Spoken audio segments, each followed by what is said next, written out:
Now, the impeachment inquiry continues in what could get a little bit more complicated here at home. This after a second whistleblower has come forward with firsthand details of key events. For more, we bring in RT correspondent Sara Montes de Oca. Sara, break this all down for us. Not one, but two whistleblowers are now ready to go on the record in this case. That's right, Scottie. So far, this is only a second whistleblower, but that's enough to add to the inquiry since this second whistleblower allegedly has more details to add to the very controversial call, the one that President Trump made to Ukrainian president back in late July. The fresh information could help House Democrats leading the impeachment inquiry over President Trump's very controversial phone call. Attorney Mark Zaid, who represents both whistleblowers, confirmed their legal team is representing a second whistleblower. They also made a protected disclosure under the law and cannot be retaliated against. In a statement on Sunday, the White House press secretary Stephanie Grisham said it doesn't matter how many people decide to call themselves whistleblowers about the same telephone call, a call the president already made public. It doesn't change the fact that he has done nothing wrong. The original whistleblower, a CIA officer who remains anonymous, filed a former complaint with the Inspector General. This was back in August that triggered the Democrats' impeachment inquiry. That document alleged that Trump pushed Ukraine's president to investigate Democratic presidential candidate Joe Biden's son. This was based on allegations that Hunter Biden was receiving payoffs from a Ukrainian energy company, but no evidence was found of his wrongdoing. The July call also raised questions about whether or not Trump held back the $390 million worth of military aid to Ukraine as leverage for the investigation. Late last week, President Trump tweeted that he deserved to meet the accuser, but also the person who illegally gave this information. Among Trump's top supporters is South Carolina Senator and Chairman of the Senate Judiciary Committee, Lindsey Graham, who claims the whistleblowers should be interviewed in public and under oath. And Senator Susan Collins became the third Republican senator who has publicly questioned Trump's conduct over the call, but also criticized House Intelligence Committee Chairman Adam Schiff over the handling of the impeachment inquiry. I'm a bit concerned about the fact that the chairman of the House Intelligence Committee misrepresented and misled people about what was in the transcript of the call between the president and the president of the United States and the president of Ukraine. So I hope this will be done with the seriousness that any impeachment proceeding deserves. This while President Trump continues to increase pressure, targeting House Intelligence Committee Chairman Adam Schiff, tweeting that both Schiff and House Speaker Nancy Pelosi should be impeached over the handling of the whistleblower investigation. Scottie, House impeachment investigators have already subpoenaed White House documents as well as Trump's attorney, Rudy Giuliani. So the scandal could only get worse as the second whistleblower has been interviewed by the Intelligence Committee inspector. So this all while Secretary of State Mike Pompeo over the weekend said that he would comply with congressional subpoenas as well, but he criticized the investigation as being clearly politics involved. Well, there are politics involved, as obviously both sides are starting to come to their defense. That being said, this whistleblower, there's now two represented by the same law firm. How are they paying for these legal bills that are obviously going to start mounting? Well, there is a GoFundMe page that was created by this attorney, this law firm that's helping to aid whistleblowers, that was also created by the founder of this law firm. And this law firm is actually supposed to be a whistleblower. What was it created? How long has this been in existence? Because a lot of people are questioning the motivation, and while both of these whistleblowers are going from the same attorney. Well, the same founder of that law firm looks like has a help whistleblower aid website that is, they say, is kind of a witch hunt to get more whistleblowers involved in this impeachment process. So maybe that was possibly an encouragement for it. But right now there are two. Who knows? There may be more that we don't know about yet. Well, it will be interesting to see. Obviously, they're going to continue to come forward, and it'll be interesting to see how the White House covers it. Thank you so much for breaking it down, Sara. Well, we want to go into the 360 view of this. We bring in our political panel, former Florida Democratic Party Chair Mitch Ceasar and Ned Ryun, CEO of American Majority. Listen, gentlemen, as I was planning this today, I was thinking how divided our country is. But then I've been reading Twitter, and it looks like actually Nancy Pelosi and Mitch McConnell, they're getting along on all sorts of issues like the troops being pulled out of Syria, NBA in China. Republicans and Democrats are having a kumbaya. That being said, though, how quickly are we going to see them go back to their polarized side, Mitch, and go back to this whole whole debate that we're having over the whistleblower, because that right now, when we're in a war possibly and we're dealing with trade issues and a dictator, we're focusing on whistleblowing. First, let me say that I actually, and I'll say it right here, I think I have an idea who the whistleblower is. Many people have told me they think it's Melania Trump. And it's Melania because she wants to go back to her old life again and would like to roll back the clock a little bit.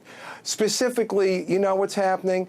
All the different subpoenas, now that the Democrats, and I believe they're correct, are subpoenaing the OMB, the Office of Management and Budget, and the Pentagon, because it involves the payments of $390 million. When was it done? Did someone try to stop it? What's the timetable, and so forth? The government is in an investigationary phase. This is an inquiry. I think you used that phrase a few minutes ago. And that's what it is. You have a second whistleblower. Presumably this person has even greater firsthand knowledge. This is what has to be investigated. I am concerned about the president even acting out more than usual with his tweeting and the security issues for any of these whistleblowers. I'm not concerned that they're all a part of a representation of one firm. There are more lawyers in Washington than anywhere on earth. And specifically, I do know that this firm has a specialty, as other firms do, in whistleblower complaints of a lower level. Well, that's interesting you bring up the firm, because that's what I want you to look at, Ned, because this firm was founded in 2017. And if you read some of the posts that they put on, obviously they are talking about the impeachment. But they also are dealing with other things with Epstein and some of the other whistleblowing issues that have happened. But it was formed in 2017. Should we be looking at this firm that's attracting whistleblowers and that the same attorney is representing both of these? Well, can we just be honest, Scottie? I don't even want to define these people as whistleblowers. These are political operatives. You know what? That are.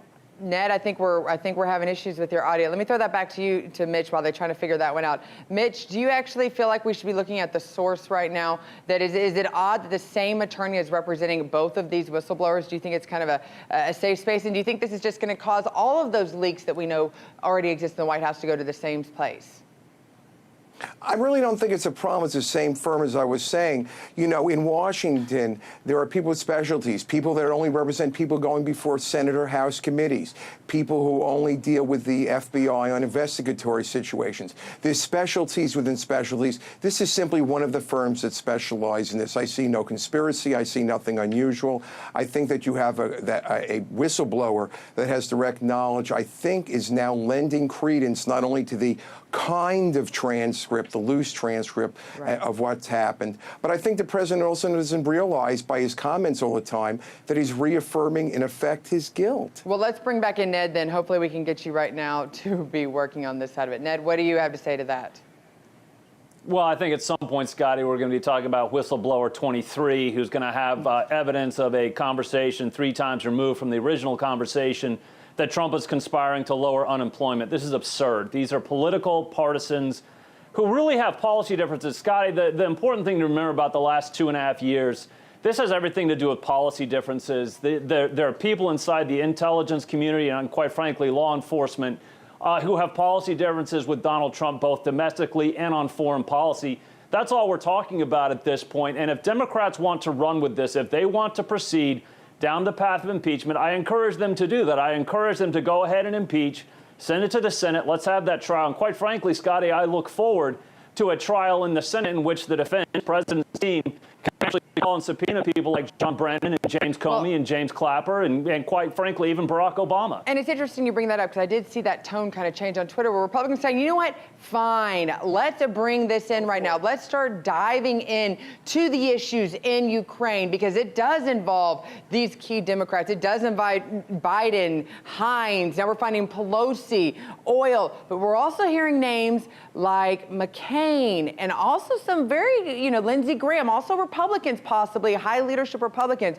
Ned, on that case, at this stage, Trump said he wanted to expose what we consider possibly to be the deep state. Does this prove that a deep state has existed in this world, as Trump originally said?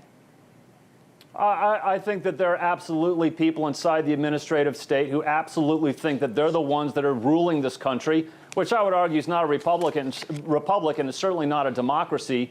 And I think what's happened is this ruling class is being called out by an outsider, by Donald Trump, and they don't like it. They do not like Donald Trump's approach both on foreign and domestic policy, and they're resisting it. The fact of the matter is, in a constitutional republic, power flows from the people to our duly elected representative, Donald Trump. And I think he's got a lot of issues that he's going to be dealing with, Scottie. Again, I would encourage Democrats to go down this path. I think it will cost them the House and the Senate and the White House. Right. But Trump's got to get serious about the Presidential Intelligence Advisory Board. That's what Eisenhower put in place when he was having trouble with the intelligence community. He's got to put some teeth into it and bring the intelligence community to heel. Well, you always put teeth in your conversations, Mitch, Ned. Sorry about the technical difficulties. We'll have you both back on to continue this conversation. It's hard to clear through the debris and get right down to the nitty-gritty that is real news. New details are coming to light in the case of Jeffrey Epstein as more Spread between the 2-year Treasury yield and the 10-year Treasury yield. Several hundred students are staging a sit-in. the Amazon rainforest, and the blame game is underway. It's time for RT America. So go ahead and hit that subscribe button.